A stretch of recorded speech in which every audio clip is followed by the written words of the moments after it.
नमस्कार, मैं राकेश कुमार फिर से एक नए वीडियो के साथ आपके सामने।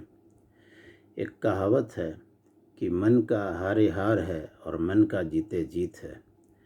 ये बिल्कुल सही बात है। खासकर इस कोरोना के पीरियड में मैंने फील किया है कि जो सीरियस पेशेंट, जो कोरोना के पेशेंट थे, वो मन से यदि इससे लड़ाई लड़े वो तो ज़िंदगी जीत गए, लेकिन जो मन से हार गए वो खासकर वो हार्ट अटैक से वो दुनिया से चले गए। और चूँकि आपका यदि मन आत्मबल मजबूत है तो ऐसी स्थिति में आपका कोरोना से लड़ने की क्षमता बहुत ज़्यादा हो जाता है। इसमें जितना दवा काम करता है उतना ही आपका आत्मबल और मनोबल काम करता है। और चूँकि मैं भी वो लड़ाई लड़ा हूँ, अभी लड़ रहा हूँ, संघर्ष जारी है। मैं पूर्ण रूप से अभी ठीक नहीं हुआ हूँ, बीच बीच में कुछ न कुछ होता रहता है, लेकिन फिर भी मैं प्रयास में लगा हुआ हूँ कि मैं इस पीरियड से बाहर निकल सकूँ और आप लोगों का आशीर्वाद दुआ रहा तो मैं ठीक हो जाऊंगा। पिछले वीडियो में मैंने कहा था कि जैसे जो थर्ड फेज आने वाला है, भगवान न करे कि ऐसा फिर से कोई थर्ड फेज या कोई भी फेज इस देश में, इस दुनिया में आए और वो तबाही का मंजर दिखाए। लेकिन बाय द वे यदि थर्ड फेज आता है तो ऐसी स्थिति में हम लोगों की तैयारी भी बहुत ही ज़बरदस्त होनी चाहिए। और इसके लिए मैंने एक 3 डायमेंशनल थ्योरी की बात कही थी। ये कोई टेक्निकल वर्ड नहीं है, मैंने एक साधारण ढंग से इसको यूज़ किया है थर्ड फेज के अगेंस्ट में लड़ाई लड़ने के लिए। 3 डायमेंशनल का मतलब 3 डायमेंशन, जैसे पहला तो पब्लिक है और दूसरा प्रशासन है और तीसरा हॉस्पिटल है। इन तीनों का यदि कोऑर्डिनेशन अच्छा रहे तो इसमें थर्ड फेज से लड़ाई लड़ने में बहुत ही सहूलियत होगा। और यदि कोऑर्डिनेशन बहुत अच्छा रहे और कोऑर्डिनेशन ज़बरदस्त होना चाहिए तो इसमें कैजुअलिटीज़ भी बहुत कम होगी। ऐसा मेरा विचार है, सोच है। और इसके लिए सबसे पहला तो पब्लिक को भी उतना ही ज़्यादा नॉर्म्स जो गवर्नमेंट का है उसका पालन करना होगा, उसके साथ चलना होगा। और प्रशासन की भूमिका इसमें बहुत ही ज़्यादा बढ़ जाता है और उनको हर तरफ से सारे डायमेंशंस को सोचना होगा, सारे पहलू पर ध्यान देना होगा। और हॉस्पिटल की रिस्पॉन्सिबिलिटी तो पता ही है बहुत ज़्यादा बढ़ जाता है इस कोरोना के समय में, क्योंकि सीरियस पेशेंट का तो मतलब कब क्या होगा कोई गारंटी नहीं है, क्योंकि इसमें एक ऑर्गन्स की बात नहीं है, सारे ऑर्गन्स पर इफेक्ट पड़ता है।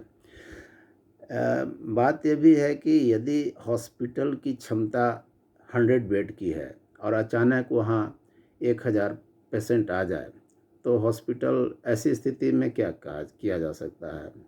सारा व्यवस्था ही अव्यवस्थित हो जाएगा। और मेरा तो ये मानना है कि ऐसे स्थिति में थर्ड फेज का तैयारी तो करना ही होगा, निश्चिंत होकर के बैठना ठीक नहीं है। ऐसी स्थिति में पैरामेडिकल स्टाफ्स की संख्या को और बढ़ानी होगी, मैन पावर को बढ़ाना होगा और कुछ ऐसे नॉन टेक्निकल स्टाफ्स को भी ट्रेनिंग देना होगा पेमेंट बेस पर, टेम्पोररी ही। तो जो कि आपको जितने भी मेडिकल स्टाफ, डॉक्टर हुए, आपके नर्सेज हुए, उन लोगों को असिस्ट कर सके या बहुत उनको हेल्प कर सके। क्योंकि हॉस्पिटल में बहुत सी ऐसी बातें होती है, गतिविधि होती है जिसमें सिर्फ टेक्निकल नहीं, नॉन टेक्निकल लोगों की भी ज़रूरत पड़ती है, जो इनको थोड़ा बहुत जानकारी होनी चाहिए। गवर्नमेंट को इस पर विचार करना चाहिए। तीसरी बात यह है कि मैं जो बताने जा रहा था कि सबसे पहले जो भी कोई डिस्ट्रिक्ट है, डिस्ट्रिक्ट को डिफरेंट डिफरेंट जोन में बांट दिया जाए, डिफरेंट एरियाज़ में बांट दिया जाए, और उस एरिया के जितने भी सरकारी स्कूल हैं, सरकारी कॉलेज हैं, या ये स्टेडियम हैं, या होटल्स हैं, मॉल हैं, या कोई भी सरकारी भवन है, जिसको कि एक प्राइमरी हेल्थ सेंटर के रूप में अलग से डेवलप किया जाए, जहाँ कम से कम एक ऑक्सीजन की व्यवस्था होनी चाहिए गवर्नमेंट की तरफ से। क्योंकि कभी कभी ऐसा हमने देखा है, फील किया है कि हॉस्पिटल्स अचानक, जो हॉस्पिटल्स में इतने जाम हो गए, बेड नहीं मिले, और जिसके कारण बहुत से लोग मरे। इसमें ये भी मैंने फील किया है कि बहुत से पेशेंट ऐसे थे जिनको शायद हॉस्पिटल का ज़रूरत नहीं था, वो बाहर भी ठीक हो सकते थे, लेकिन वैसे पेशेंट जो हॉस्पिटल में जा कर के कुछ दिनों रह कर के हॉस्पिटल्स के बेड को जाम किए, और इसके वजह से जो सीरियस पेशेंट थे, जो जिनको वाकई हॉस्पिटल का ज़रूरत था, ये ऑक्सीजन का ज़रूरत था, आपका आईसीयू का ज़रूरत था, वेंटिलेटर का ज़रूरत था, ऐसे लोग बाहर में बेड नहीं मिलने के कारण, हॉस्पिटल नहीं मिलने के कारण वो छटपटा कर मर गए। ऐसा व्यवस्था जो है, इस पर गौर करना होगा गवर्नमेंट को, और सब लोगों को इस पर विचार करना होगा। क्योंकि ये जो प्राइमरी हेल्थ सेंटर जो अलग से बनाए जाएंगे, उसमें ऐसे लोग जो बहुत से, हमने देखा है कि 80 से 90% जिनको भी कोरोना हुआ है, वो खुद ब खुद घर में भी ठीक हो जाते हैं। बहुत से 10% 20% जो हॉस्पिटल, मतलब जिनको ज़्यादा ज़रूरत पड़ता है, वैसे ऐसे प्राइमरी हेल्थ सेंटर में जाएंगे, प्राइमरी सेंटर जो टेम्पोररी बनाया जाएगा, वहाँ जा कर के वो ठीक हो सकते हैं। उनमें से कुछ सीरियस पेशेंट हों तो उनको डायरेक्ट हॉस्पिटल रिफ़र किया जाए, और वहाँ भी हॉस्पिटल की भी दायित्व होनी चाहिए कि उनका कम से कम एक मानवता और इंसानियत के आधार पर ये तय करना होगा उनको कि किनको हमको ये सीरियस कौन सा पेशेंट है, या कौन सा पेशेंट नॉन सीरियस है। ऐसे में ये कोऑर्डिनेशन होना चाहिए, हॉस्पिटल की भी जिम्मेदारी बन जाती है, उनका भी इंसानियत और मानवता के हिसाब से उनको काम करना होगा। डॉक्टर्स तो बहुत कोशिश किए हैं। हमारा मानना है कि यदि सही ढंग से मॉनिटरिंग हो तो एक डॉक्टर्स चाहें तो उनको यदि सही सपोर्ट मिले स्टाफ्स का, तो एक डॉक्टर्स कम से कम सैकड़ों पेशेंट को सिमिल्टेनियसली वो देख सकते हैं, संभाल सकते हैं। और हम लोग को विशेष तौर पर ये तैयारी करनी होगी, और एडमिनिस्ट्रेशन को भी सोचना होगा कि हमने जो उनकी जिम्मेदारी बहुत ज़्यादा बढ़ जाती है, उनको पहले से ही तैयारी करनी होगी, इस पर गहन अध्ययन और गहन सर्वे, और उनका रास्ता निकालना होगा। थर्ड फेज आएगा तो बोलकर तो आएगा नहीं, अचानक फिर से उसी तरह से स्थिति यदि हो गया तो क्या किया जाएगा। जब फर्स्ट फेज जब अंतिम स्थिति में था, लोगों ने सोचना शुरू कर दिया कि अब तो कोरोना लगता है कि चला गया, ख़त्म हो गया है, ख़त्म होने वाला है।